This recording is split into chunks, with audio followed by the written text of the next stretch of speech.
ركن عمار حسن علي اللي قدم دمه حتى نكون نحن موجودين هون، وحتى تبقى ضحكتنا، حتى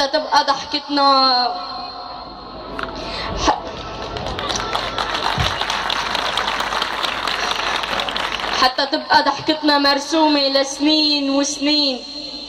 نحن أطفال سوريا، وأنا كابن شهيد بحب أقول إنه بضحكتنا بنهزم أكبر أسطول بالعالم.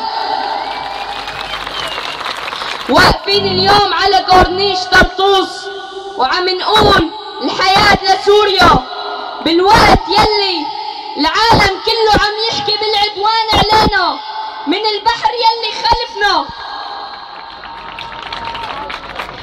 وبالرغم من هالظروف اجينا نقول كلمتين، وهالكلمتين هن من اطفال عشق البلد ومن ابن شهيد، وهالكلمتين هن الحياة لسوريا.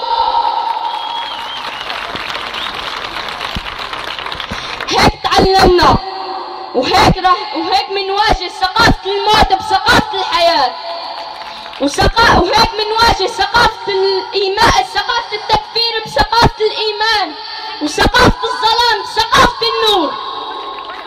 والحياة لسوريا.